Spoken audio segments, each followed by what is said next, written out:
The rain over Manhattan that evening was thin and cold, the kind that blurred the city lights into soft halos of gold and white. Outside the Ellsworth Grand, a seven-star hotel on the edge of Central Park, a line of black town cars stretched down the block, each one delivering another guest wrapped in silk and diamonds.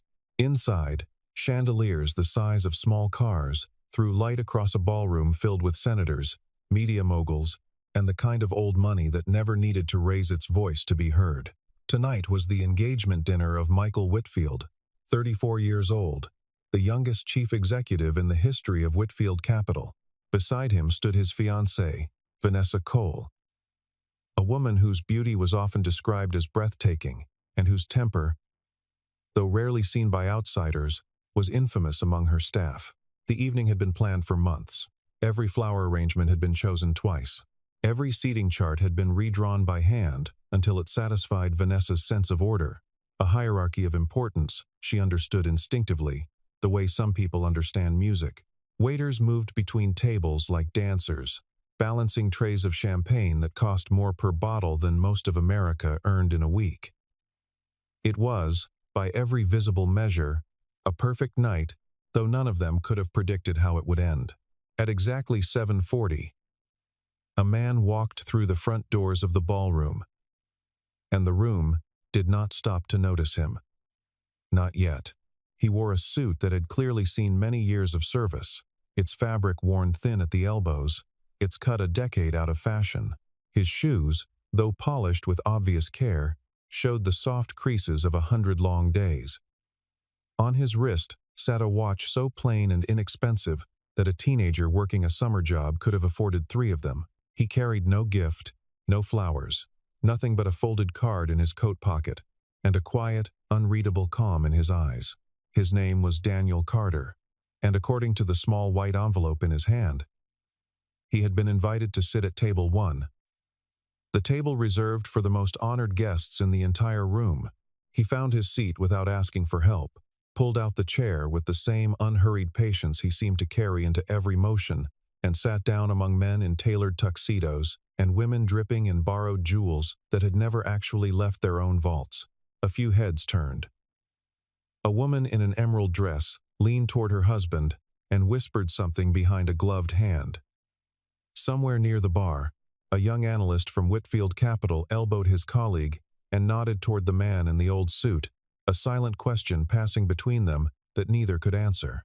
Word moves quickly in a room built on appearances, and within minutes, the question had traveled from table to table like a current beneath still water. Who is he?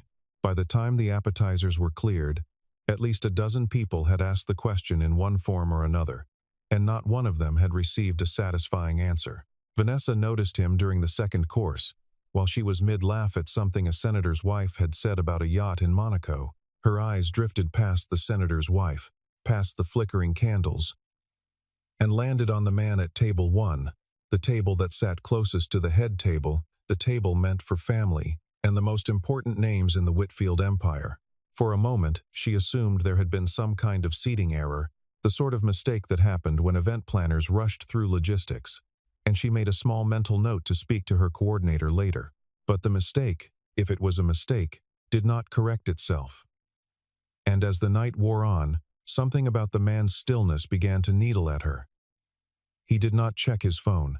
He did not glance around anxiously the way an uninvited guest might. He simply sat, occasionally sipping water, watching the room with the quiet attention of a man reading a book he had already finished once before. Finally, unable to let it rest any longer, Vanessa rose from her seat, smoothed the front of her gown, and crossed the room with the practiced grace of a woman who had never once doubted her right to walk into any space she chose. She stopped in front of Daniel's chair, close enough that the scent of her perfume reached him before her words did, and she looked down at him the way one might look at a stain on an expensive carpet. "I'm sorry," she said, her voice pitched just loud enough to carry to the surrounding tables. "But I don't believe we've met. And I certainly don't remember inviting you." Daniel looked up at her, unbothered, and offered a small, polite nod. "I received an invitation," he said simply, reaching into his coat pocket and producing the folded card. "Table 1. Vanessa did not take the card. she barely glanced at it. Instead, she turned slightly toward the nearest cluster of guests, as though inviting them into the moment, and let out a short, sharp laugh that cut through the low hum of conversation like a blade through silk. "Table 1, she repeated, amused, is for family. For people who matter to this company. Not for whoever wandered in off the street." A ripple of nervous laughter moved through the surrounding tables.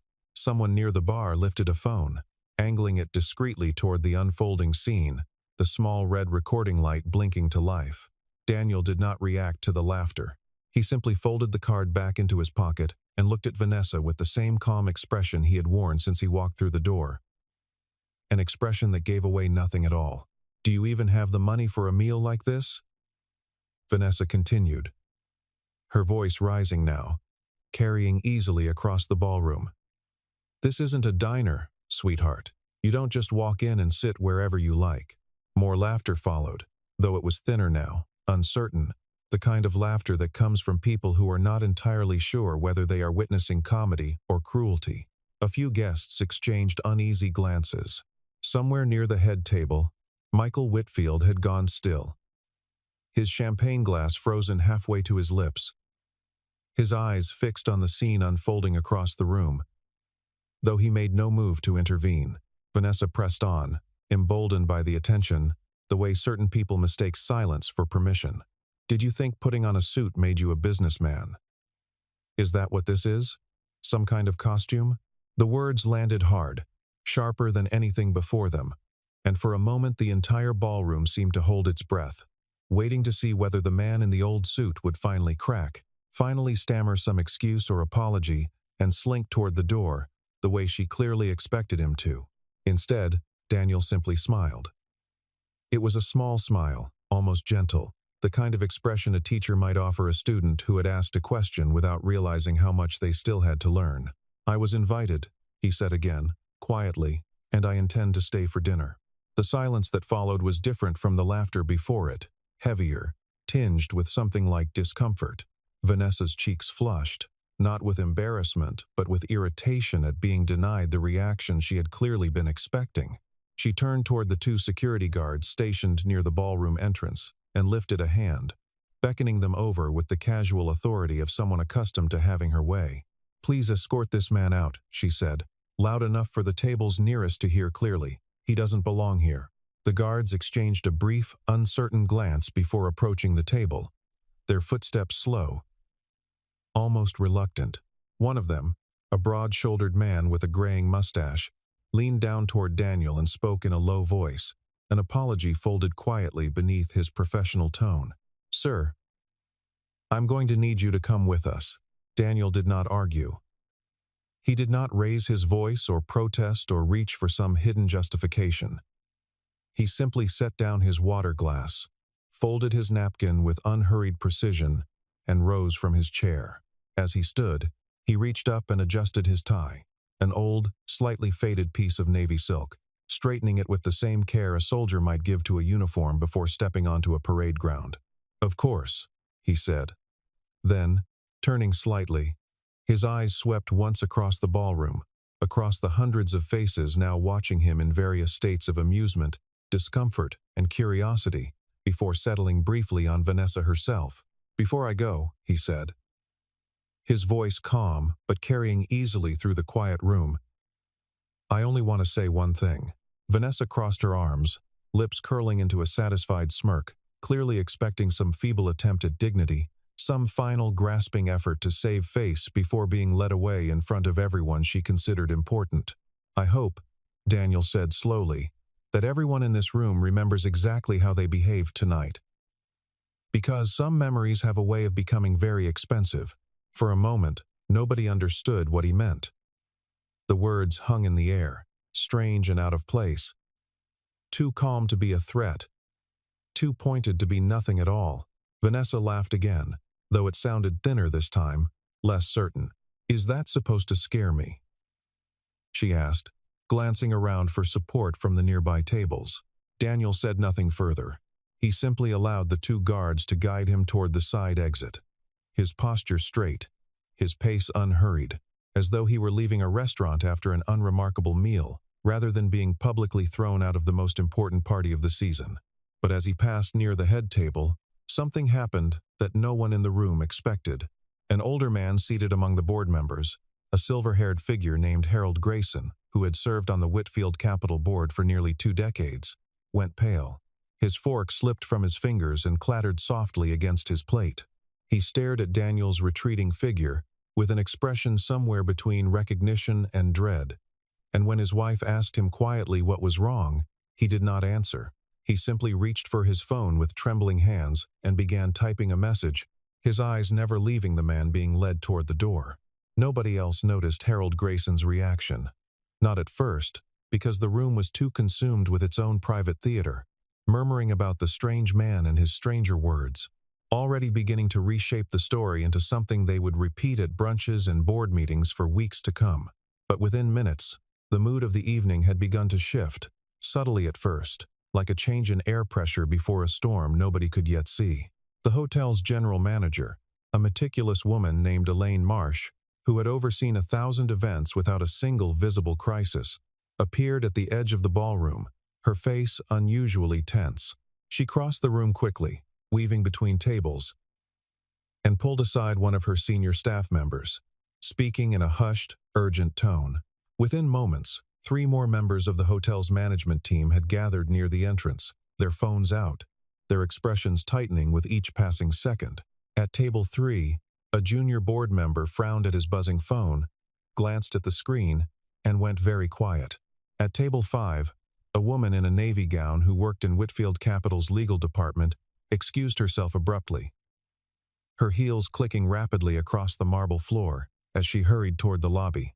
The pattern repeated itself across the room in small, quiet ripples, phones lighting up, faces going pale, conversations dying mid-sentence. As guests began receiving messages, none of them wanted to explain aloud. Michael Whitfield, still seated at the head table, felt his own phone vibrate against his chest pocket. He excused himself from a conversation he could no longer follow, stepped back from the table, and checked the screen. The message was from Harold Grayson, sent less than 90 seconds earlier, containing only 6 words. "Do you know who that man is?" Michael frowned, his stomach tightening with a vague unease he could not yet name. He typed back quickly, "No." "Should I?" The reply came almost instantly. "Call me. Now." Michael glanced across the ballroom toward the side exit where Daniel had disappeared only minutes before, then toward Vanessa, who was now laughing with a cluster of admirers, clearly savoring the small drama she had just orchestrated, entirely unaware of the storm gathering just beyond her attention. Something in Michael's chest tightened further. An instinct he had learned to trust over years of high-stakes negotiations, the same instinct that told him when a deal was about to collapse before anyone else in the room had noticed the cracks. He stepped away from the table, phone pressed to his ear, and walked briskly toward the quiet of the hallway outside the ballroom. Meanwhile, near the loading dock behind the hotel, Daniel Carter stood beneath a narrow awning, sheltered from the light autumn rain, waiting patiently while the 2 security guards conferred quietly a short distance away. Neither of them seemed eager to simply release him onto the sidewalk, some unspoken instinct telling them that something about this situation did not add up the way it should have. The taller guard, the one with the graying mustache, approached Daniel with an apologetic expression. "Sir, I'm sorry about all this. Truly. If you'd like, we can call you a car." Daniel offered a small, understanding smile. "That's kind of you. But I think I'll wait here a moment. If you don't mind." The guard hesitated, then nodded, stepping back to rejoin his colleague near the door.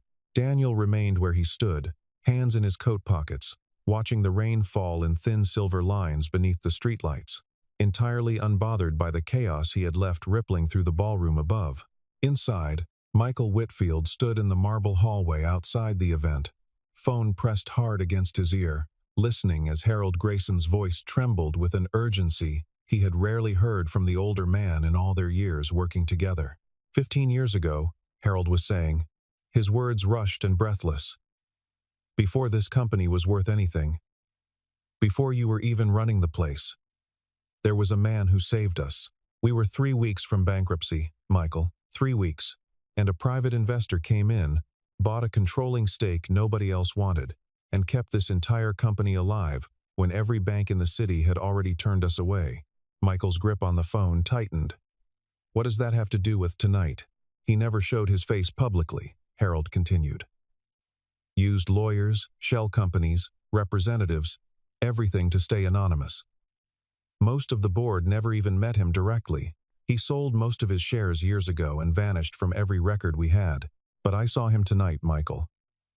I saw his face for the first time in 15 years. And I recognized him immediately. He hasn't aged the way you'd expect. Some faces you just don't forget. Who? Michael said quietly, though some part of him had already begun to suspect the answer. A cold certainty settling into his chest, even before Harold spoke the name aloud. Daniel Carter, Harold said. The man your fiancée just had thrown out of his own party. Michael stood frozen in the hallway for a long moment, the noise of the ballroom behind him fading into a distant hum as the full weight of what he had just heard settled over him. He had heard the name Daniel Carter before, buried in old financial records from the company's earliest and most desperate years. A name attached to a single, decisive wire transfer that had kept Whitfield Capital's doors open when every other option had failed. But the name had always felt more like legend than fact, a story passed down through the company's history, rather than a living, breathing person who might one day walk through the front door in a worn-out suit. He ended the call with Harold and immediately dialed the company's general counsel, his voice tight with barely restrained urgency. Within minutes, a small circle of senior staff had gathered quietly near the hotel's business center, phones and laptops open, pulling archived records that few of them had ever needed to access before. Confirmation came faster than Michael expected. Legal documents from 15 years earlier, buried deep in the company's private files, listed Daniel Carter as the sole authorized signer behind the emergency capital injection that had saved Whitfield Capital from total collapse. A retained ownership clause, rarely discussed and mostly forgotten, revealed that Daniel had never fully liquidated his position. A small percentage of shares, modest by today's standards but symbolically enormous, remained quietly in his name to this day. Michael read the documents twice, his hands unsteady, before looking up at his general counsel with an expression of dawning horror. He still owns part of this company, Michael said quietly. Not just that, the counsel replied, scrolling further down the screen. According to this clause, he retains certain voting rights tied to major structural decisions, leadership changes, board composition, even engagements involving senior executives, apparently, given how this clause was worded back then. Michael felt the floor tilt slightly beneath him. Somewhere above them, laughter and music still drifted from the ballroom, oblivious to the quiet reckoning taking shape just beyond its walls. He thought of Vanessa's voice, sharp and confident, cutting across the room only 20 minutes earlier. He thought of the security guards leading Daniel toward the side exit, and the calm, almost sorrowful way the man had accepted his own humiliation without protest. Without another word, Michael turned and moved quickly back toward the ballroom, his pace breaking into something close to a run. He found Vanessa near the center of the room, glowing with the attention of admirers, still recounting the story of the strange man in the old suit with theatrical relish, embellishing details with each retelling. She turned as Michael approached, her smile widening at the sight of him, though it faltered slightly when she registered the expression on his face. "Michael, you would not believe what just happened," she began, reaching for his arm. "Some man just wandered in claiming he had an invitation, if you can imagine. I had him removed immediately, obviously, but honestly the nerve of some people—" "Where is he now?" Michael interrupted, his voice low and urgent. Vanessa blinked, thrown off by his tone. "The security guards took him out through the back, I assume." "Why does it matter?" "He's gone, Michael." "It's handled." Michael did not answer. He turned and moved swiftly toward the side exit, several members of his senior staff falling into step behind him, their expressions tense with the same dawning realization that had gripped Michael only minutes earlier. Vanessa, confused and increasingly irritated, followed at a slower pace, her heels clicking against the marble floor. muttering something about ruining a perfectly good evening over nothing. They found Daniel exactly where he had been standing for the past 20 minutes, sheltered beneath the narrow awning near the loading dock, watching the rain fall with quiet, undisturbed patience. He looked up as the group approached, his expression unreadable, though something in his eyes suggested he had expected this moment all along, as though the entire evening had unfolded exactly according to some private timeline only he could see. Michael stopped a few feet away, his chest tight, his carefully composed executive demeanor cracking for perhaps the first time in years. He opened his mouth, searching for the right words, the professional words, the words that might somehow undo the last half hour, before finally settling on the only ones that felt true. He bowed his head. A slow, deliberate gesture of genuine respect, rarely seen from a man of his position. "Mr. Carter," he said quietly, "I owe you an apology that I don't think words can properly cover." Behind him, the small crowd of staff and curious guests who had followed him outside fell into stunned silence, watching their confident, unshakable chief executive stand humbled before a man they had all dismissed as a stranger less than an hour earlier. Vanessa arrived a moment later, breathless from the pace, and stopped abruptly at the sight of Michael bowing his head before the very man she had just thrown out of the building. Confusion flickered across her face, quickly followed by something sharper, something closer to alarm, though she was not yet certain what exactly she should be afraid of. "Michael," she said carefully, "what is going on?" Michael straightened slowly, turning to face her, his expression a complicated mixture of disbelief and something close to shame. "This is Daniel Carter," he said quietly. 15 years ago, he saved this entire company from bankruptcy. He still holds shares in Whitfield Capital. Real shares, Vanessa. With real voting power over decisions this board makes. The color drained slowly from Vanessa's face as the weight of the words settled over her. Though her pride, ever resilient, fought against the sinking realization taking shape in her chest. She glanced at Daniel, taking in the worn suit and modest watch with new, uncertain eyes, searching for some sign that this was all some elaborate misunderstanding that could still be corrected with the right words. "That's impossible," she said, though her voice had lost much of its earlier confidence. "He looks like, no offense, but he looks like someone who works at a hardware store." Daniel did not seem offended by the comment. If anything, something like quiet amusement flickered briefly across his face, gone as quickly as it appeared. "I've been told that before," he said mildly. "It's never bothered me much." Michael turned toward him, his voice earnest, almost pleading. "Please, come back inside. Let us make this right. Whatever you need, whatever this evening owes you, we will provide it."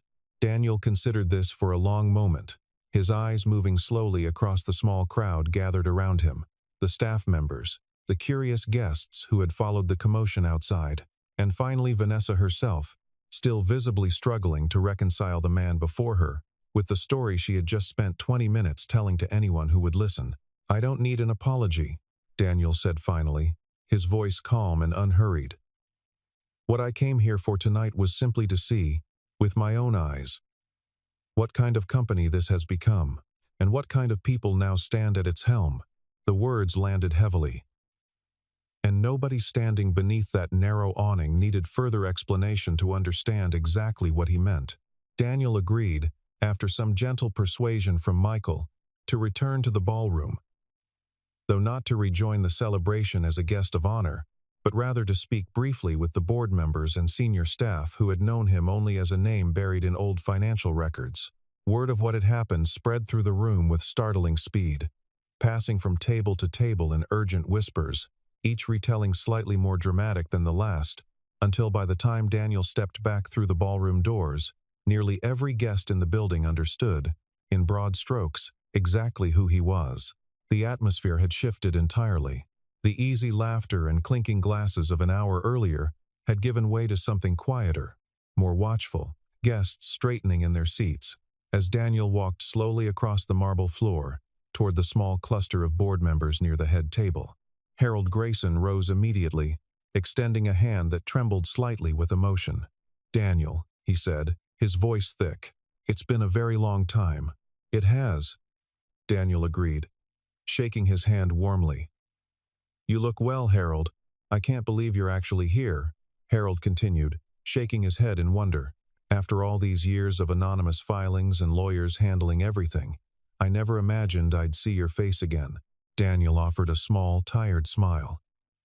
"I try to stay out of rooms like this one, generally.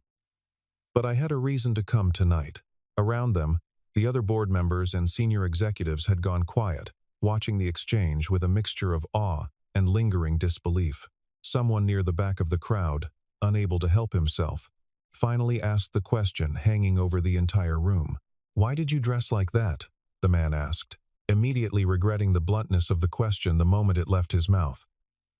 "I mean, no disrespect intended. It's just, given everything you've done for this company." One might expect, Daniel did not seem bothered by the question. He had clearly been asked some version of it before, in one form or another. Across many years of quiet, deliberate living, he glanced down briefly at his worn suit sleeve before answering. "I've found," he said slowly, "that expensive clothing tends to change how people treat you. But it rarely changes who you actually are underneath it. I'd rather know how someone treats a man in an old suit than how they treat a man in a new one. It tells you far more about their character than any conversation ever could." The words settled over the room like a quiet verdict, and more than a few guests, recalling their own laughter from earlier in the evening, found themselves suddenly very interested in the contents of their wine glasses. Vanessa stood at the edge of the gathering, increasingly aware of the shifting eyes around her. Guests who had laughed alongside her only an hour earlier, now avoiding her gaze entirely, whispering behind, raised hands in a way that felt uncomfortably familiar, though this time, she was not the one delivering the humiliation. She forced a tight smile onto her face and stepped forward, attempting to salvage what she could of the evening. "Mr. Carter," she said, her voice carefully measured, "I do apologize for any confusion earlier. I had no idea who you were, of course, and I'm sure you understand how these situations can be misread." Daniel turned to look at her, his expression neither hostile nor forgiving, simply observant, the way one might study an unfamiliar painting, searching for meaning in the brushstrokes. "The confusion," he said evenly, "wasn't about who I was. It was about how you believed people should be treated based on appearances alone. That confusion existed before I ever walked through that door tonight, and I suspect it will exist long after I leave." Vanessa's smile faltered, color rising in her cheeks. Around her, the silence deepened, guests leaning subtly closer to catch every word of the exchange. The earlier video recordings from her outburst already beginning to circulate quietly among phones throughout the room, the footage traveling faster than she could possibly contain. "That's not fair," she said, her voice tightening. "You can't judge my entire character based on one misunderstanding." "I'm not judging your character based on one misunderstanding," Daniel replied calmly. "I'm judging it based on what you chose to say, in front of hundreds of people, when you believed there would be no consequences for saying it." The words hit their mark with quiet precision. And for the first time all evening, Vanessa found herself entirely without a response. Standing exposed beneath the weight of her own earlier confidence, now curdling slowly into something closer to dread. Michael stepped closer, placing a hand gently on Daniel's shoulder, his expression grave. "Mr. Carter, I want you to know that whatever happened tonight does not reflect the values of this company, or the values I intend to lead it with going forward." Daniel studied him for a long moment, before nodding slowly. "We'll see," he said simply. "Actions tend to speak louder than intentions, in my experience." The following morning, the fallout began in earnest. Clips of Vanessa's outburst, recorded discreetly by several guests the night before, had already begun circulating across financial news outlets and business commentary channels. Framed not as gossip, but as a genuine question about the culture taking root inside one of the city's most closely watched companies. Analysts speculated openly about what Daniel Carter's unexpected reappearance might mean for Whitfield Capital's leadership, dredging up old records of his original investment and the quiet influence he still held over major structural decisions. Michael arrived at the office before dawn, having barely slept. and found an emergency board meeting already assembling in the main conference room. The mood tense and unusually somber. Harold Grayson sat at the head of the table, papers spread before him, his expression grim as he waited for the others to settle. "We need to discuss last night," Harold began, once the room had quieted. "Not just the embarrassment of it, though that alone is significant. We need to discuss what it revealed." One of the younger board members, a sharp-eyed woman named Patricia Nguyen, who had joined the company only 2 years earlier, leaned forward. "With respect, Harold, are we seriously going to let one uncomfortable dinner scene dictate company decisions? People say foolish things under pressure."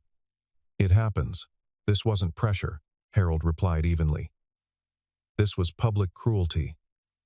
Directed at a man who, whether she knew it or not, holds real influence over this company's future. And more importantly, it revealed something about the judgment of the woman who would soon be standing beside our chief executive at every major function this company holds." Michael sat quietly at the far end of the table, listening to the debate unfold around him. His jaw tight, his thoughts elsewhere, he kept returning, again and again, to the calm, unshaken expression on Daniel's face as Vanessa's words had cut across the ballroom, the complete absence of anger or humiliation in his response. It was not weakness, Michael realized slowly.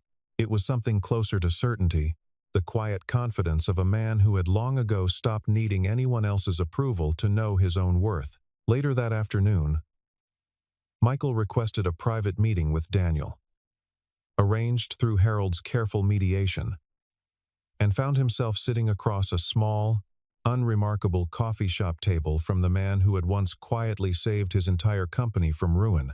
"I've been thinking about what you said last night," Michael began, wrapping both hands around a cup of coffee he had barely touched. "About actions speaking louder than intentions." Daniel nodded slowly, waiting for him to continue. "I've built my entire career around this company," Michael said. "I've made hard decisions, difficult ones. Decisions that cost people their jobs and cost me sleep some nights. But last night was different.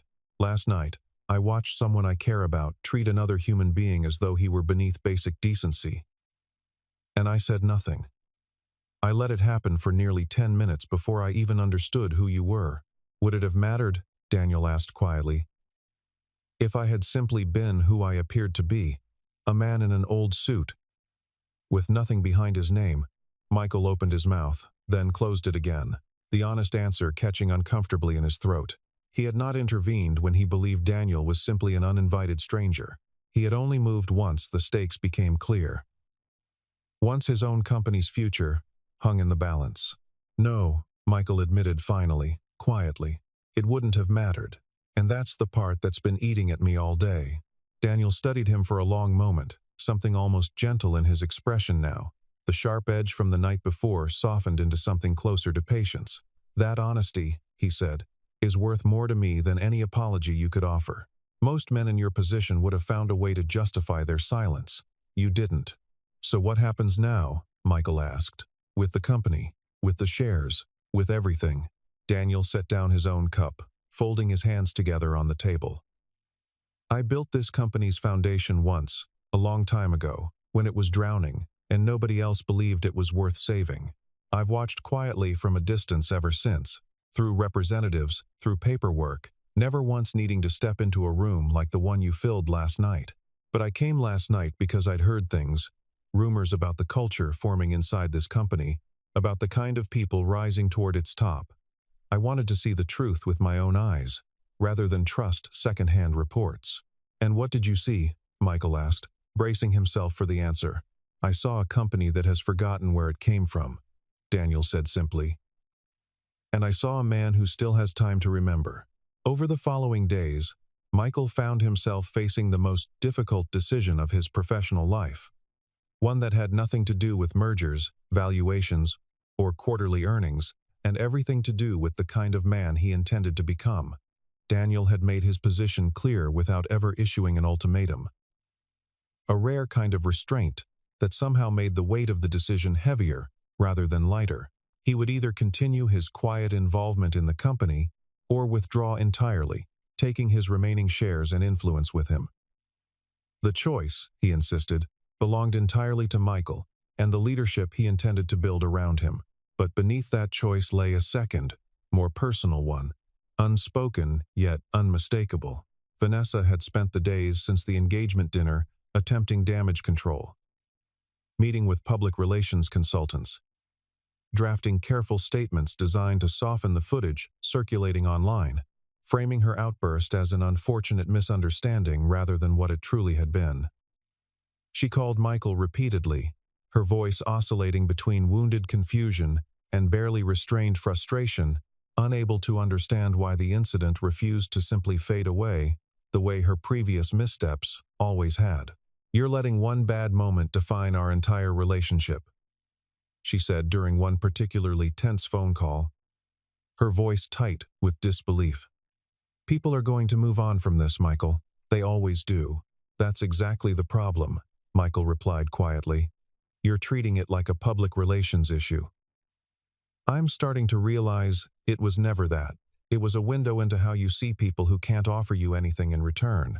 The silence on the other end of the line stretched long and heavy before Vanessa spoke again, her voice smaller now, stripped of its usual polish. "So what are you saying?" Michael closed his eyes, steadying himself before answering, aware that whatever he said next would reshape the rest of his life in ways he could not yet fully measure. "I'm saying I need time to think about what kind of company I want to lead, and what kind of person I want standing beside me while I lead it." He did not offer her false comfort, nor did he end things abruptly in that single conversation, but something between them had already begun to fracture beyond repair. A crack that had opened the moment Vanessa's laughter cut across the ballroom, widening steadily with every passing day that followed. A week after the engagement dinner, Michael called another board meeting. This time, with a clear resolution in mind, rather than a debate to be settled. He stood at the head of the conference table, Harold Grayson seated to his right, and addressed the room with a steadiness that surprised even himself. "I've spent the last several days thinking about what happened at the Ellsworth Grand," Michael began, "and about what it revealed, not just about one person's behavior, but about the culture we've allowed to take root inside this company. We built our success on the willingness of one man to take a chance on us when nobody else would. And somewhere along the way, we forgot that the values which built this company matter just as much as the profits it generates." He paused, glancing briefly toward the door, where Daniel stood quietly at the back of the room, having accepted Michael's invitation to attend. Though he had insisted on remaining out of the spotlight, watching rather than participating. "Effective immediately," Michael continued, "I'm proposing a full leadership review, starting with our executive engagement policies and extending through every level of senior management. Anyone whose conduct reflects the same values displayed at that dinner will be asked to step down from their positions within this company." A tense murmur moved through the room, several board members exchanging uneasy glances, though none moved to object outright. Patricia Nguyen, who had initially dismissed the incident as overblown, now nodded slowly, her earlier skepticism replaced by quiet reconsideration. "And my engagement to Vanessa Cole," Michael added, his voice steady despite the visible effort it cost him, "is officially called off, effective as of this morning." The room fell silent at this final announcement, the weight of it settling over the assembled board members with the gravity of a decision that would ripple far beyond the walls of that conference room. Harold Grayson reached over and placed a steady hand on Michael's shoulder. A small gesture of quiet approval that meant more to Michael in that moment than any applause the room might have offered. Near the back, Daniel watched the exchange with an unreadable expression, though something in the set of his shoulders suggested a long-held tension had finally begun to ease. In the weeks that followed, Whitfield Capital underwent changes that reached far beyond the departure of a single fiancée. Michael implemented a company-wide review of leadership conduct, quietly removing several senior executives whose behavior, once examined closely, revealed patterns disturbingly similar to the arrogance displayed at that engagement dinner. He did not act out of vengeance or public pressure alone, but out of a genuine, hard-won understanding that the culture at the top of a company inevitably shapes the culture throughout every level beneath it. Daniel, true to his word, did not seek revenge against anyone involved in that evening's humiliation, not even Vanessa herself, whose reputation within the city's business circles suffered regardless, the footage of her cruelty circulating far longer and far wider than any public relations effort could contain. He offered no public statements, gave no interviews, sought no credit for the changes unfolding inside the company he had once quietly saved. Instead, he worked alongside Michael and Harold in careful, unhurried consultations, helping to rebuild not the company's finances, which had never truly been in danger, but its sense of purpose, the foundation of values it had drifted away from over years of rapid, unchecked growth.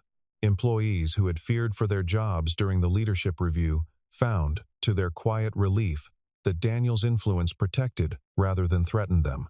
He insisted, firmly and repeatedly, that the restructuring focus solely on those in positions of power who had allowed arrogance and cruelty to define their leadership style, never on the hard-working staff who had simply been trying to survive within a broken culture they had not created. A company isn't measured by its executives alone, Daniel told Michael during one of their quiet meetings, months into the process. It's measured by how it treats the people with the least power to defend themselves. Everything else is just decoration. Michael absorbed the words carefully, writing them down in a small notebook he had begun keeping, a habit he had never needed before, filled increasingly with lessons he suspected he would spend the rest of his career trying to fully understand. Vanessa Cole's fall from the city's social and business circles was neither dramatic nor immediate, but it was thorough, the kind of quiet unraveling that comes not from a single catastrophic event, but from the slow accumulation of consequences nobody bothers to soften on your behalf. Invitations that once arrived in steady streams began to thin. Business partnerships she had once taken for granted quietly distanced themselves, citing vague concerns about brand alignment and public perception. The very circles that had laughed alongside her that autumn evening now regarded her with the same wariness once reserved for the man she had humiliated. She attempted, for a time, to rebuild her image through calculated public appearances and carefully worded interviews, framing herself as a woman who had learned from a painful mistake, but the effort rang hollow to those who had watched the footage closely, who had heard the casual cruelty in her voice as she mocked a man's shoes, his suit, his very right to occupy space in a room he had been formally invited into. Redemption, she discovered slowly and painfully, could not simply be purchased or performed. It had to be earned, quietly and consistently, over far longer than any public relations campaign allowed for. Daniel never once commented publicly on her downfall, nor did he take any satisfaction in it when Harold mentioned it to him in passing. She made her own bed, Daniel said simply. I don't need to make it any harder for her to lie in it. Some lessons only stick when a person is left alone to learn them. A full year passed, and the transformation inside Whitfield Capital proved far more lasting than anyone, even Michael himself, had initially dared to hope. The company's culture, once quietly rotting beneath its polished surface, had shifted into something steadier, more grounded, built increasingly around the values Daniel had spoken of so plainly during their early conversations. Employee turnover dropped significantly. Internal surveys began reflecting genuine improvements in morale and trust throughout every level of the organization. Michael himself had changed in ways both visible and subtle.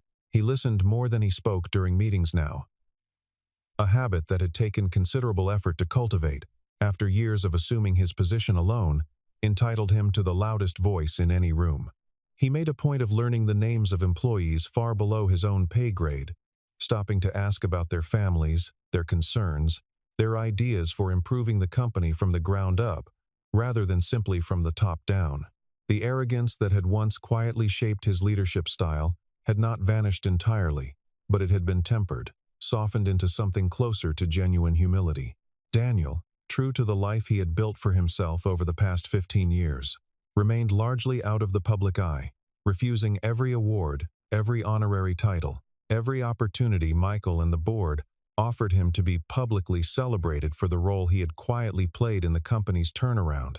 He continued to wear the same modest suits, the same inexpensive watch, entirely unconcerned with the perception others might form based on his appearance. When Whitfield Capital planned its annual celebration marking the company's founding, Michael insisted, against Daniel's initial reluctance, that he attend as an honored guest. And this time, there would be no confusion about where he belonged in the room. The celebration was held, not at the Ellsworth Grand, but at a smaller, more understated venue Michael had chosen specifically, a converted warehouse space filled with simple string lights and long communal tables rather than towering chandeliers and rigid seating charts designed to broadcast hierarchy. It was, in its quiet way, a deliberate departure from everything the engagement dinner had represented the year before, a symbol of the company's slow, steady transformation made visible in the very architecture of the room. Daniel arrived, dressed exactly as he always did, in a suit that had grown even more familiar to the company's employees over the past year, no longer a source of confusion or judgment, but simply a recognizable part of who he was. Employees greeted him warmly as he moved through the room, many of them approaching to thank him personally for changes they credited, correctly or not, entirely to his quiet influence. Near the end of the evening, Michael stepped up to a small platform at the center of the room and asked for everyone's attention, the low hum of conversation gradually fading into an attentive hush. He spoke briefly about the company's history, about the difficult year that had passed, about lessons learned in ways none of them could have anticipated 12 months earlier. Then, turning toward the crowd, he extended an invitation that had clearly been planned for some time. "There's someone here tonight," Michael said, "who taught this company, and taught me personally, more about leadership and character than any business school ever could. I'd like to ask him to say a few words, if he's willing." A ripple of applause spread through the room as heads turned toward Daniel, who stood quietly near the back, clearly uncomfortable with the sudden attention but unwilling to refuse Michael's request outright. He made his way slowly to the small platform, the same unhurried patience marking every step, and stood for a moment in silence, gathering his thoughts before finally speaking. "I've never been comfortable with attention," Daniel began, his voice carrying easily through the quiet room. "I've spent most of my life avoiding rooms exactly like this one, but I came tonight because I've watched something genuinely rare happen inside this company over the past year. Something worth acknowledging out loud, even if it makes an old man slightly uncomfortable to do so." Soft laughter moved through the crowd, easing some of the tension in the room. "A little over a year ago," Daniel continued, "I walked into a room very much like this one, wearing exactly what I'm wearing tonight. And I was told, quite directly, that I didn't belong there, that my clothes, my watch, my shoes, somehow disqualified me from being treated with basic respect." The room grew quieter still, many of the employees present having heard some version of the story, though few had heard it directly from Daniel himself. "I could have argued that night," he said. "I could have revealed who I was immediately, and I imagine the entire situation would have resolved itself within seconds. But I wanted to see, honestly, and without interference, exactly what kind of values had taken root inside this company. And what I saw troubled me deeply." He paused, his eyes moving slowly across the room, resting briefly on Michael, before continuing. "But what I've watched happen since that night has restored something in me I hadn't realized I'd lost faith in. I've watched a company choose humility over arrogance, character over appearance, decency over convenience, even when those choices were difficult and costly. That transformation didn't happen because of me. It happened because enough people inside this company decided it mattered." He allowed the words to settle over the room before delivering his final thought, the one that would be repeated in quiet conversations, in employee newsletters, and eventually in business articles discussing the company's remarkable turnaround for years to come. "A suit can make you look wealthy," Daniel said, his voice calm and unhurried. "But only your character can make people genuinely respect you. Never confuse the two, no matter how successful you become." The room rose to its feet in applause that lasted far longer than Daniel seemed comfortable with, though he accepted it graciously, nodding quietly before stepping down from the platform and disappearing once more into the crowd, exactly the way he preferred it. Later that night, After the celebration had wound down and most of the guests had drifted toward the exits, Daniel stepped outside into a light autumn rain that felt almost identical to the one that had greeted him a year earlier, standing beneath a hotel awning as a stranger with an old suit and an uncertain welcome. This time, there were no security guards waiting to escort him away. He walked alone down the quiet street, collar turned up against the chill, entirely unaccompanied by any entourage or fanfare. Exactly as he had always preferred to move through the world. Behind him, the warehouse windows glowed warmly against the darkening evening, filled with the quiet laughter and conversation of people who had, in their own imperfect way, learned something lasting about the difference between appearance and character. Michael watched him go from the doorway, understanding now, in a way he hadn't fully grasped a year earlier, exactly what kind of man had walked into his engagement dinner and, without ever raising his voice, changed the entire direction of his company and his life.